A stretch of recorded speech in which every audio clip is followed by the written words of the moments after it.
ರೋಹಿತ್, ಹಾ, ನನ್ಗನ್ಸುತ್ತೆ ಟೈಮ್ ಬಂದಿದೆ ಅಂತ. ಯಾವ್ದ್ರದ್ದು? ಸನ್ಸೆಟ್ಗೆ ಮೊದಲು ಮೈದಾನದಿಂದ ಹೋಗೋದು. ಈಗ ನಿನಗೇನು ಪ್ರತ್ಯೇಕವಾಗಿ ಹೇಳ? ನಾನು ಎಲ್ಲಿಗೂ ಹೋಗ್ತಾ ಇಲ್ಲ ಮೈದಾನ ಬಿಟ್ಟು. ಅರೆ, ನಾನ್ ನಿನ್ ಬಗ್ಗೆ ಹೇಳ್ತಾ ಇಲ್ಲ, ನನ್ ಬಗ್ಗೆ ಹೇಳ್ತಾ ಇದ್ದೀನಿ. ಮತ್ತೆ ಮ್ಯೂಚುವಲ್ ಫಂಡ್ಸ್ ಮೈದಾನದ ಬಗ್ಗೆ. ಯಾಕೆ ಅಂತದ್ದೇನಾಯ್ತು? ಏನೂ ಆಗಿಲ್ಲ.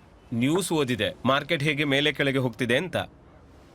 ಒಂದ್ ಮಾತ್ ಹೇಳು, ನೀನು ಯಾವಾಗ್ನಿಂದ ಇಂಡಿಯನ್ ಟೀಮ್ನ ಫ್ಯಾನ್ ಆಗಿದ್ದಿ? 96 ನಿಂದ ಸೆಮೀಸ್ ವರೆಗೆ ತಲುಪಿದೆವು ಕಣೋ, ಮತ್ತೆ ಸೋತು ಹೋದೆವು. ಅಂದ್ರೆ ಕ್ರಿಕೆಟ್ ನೋಡೋದ್ ಬಿಟ್ಬಿಟ್ಯಾ? ಅರೆ ಇಲ್ಲ, ಹಾಗೆ ಹೇಗೆ, team India for ever bro. Exactly. ಮತ್ತೆ ಮಾರ್ಕೆಟ್ನ ಅಪ್ ಡೌನ್ ಇಂದಾಗಿ ನಿನಗ್ಯಾಕೆ ಡೌಟ್ ಆಗ್ತಿದೆ? ನೆನಪಿಡು, ಕರಿಯರ್, ಇನ್ವೆಸ್ಟ್ಮೆಂಟ್ ಮತ್ತು ಲೈಫ್ ನಲ್ಲಿ ಮೇಲೆ ಕೆಳಗೆ ಆಗ್ತಾನೆ ಇರುತ್ತೆ ಕಣೋ. ಅದಂತೂ ನಿಜ.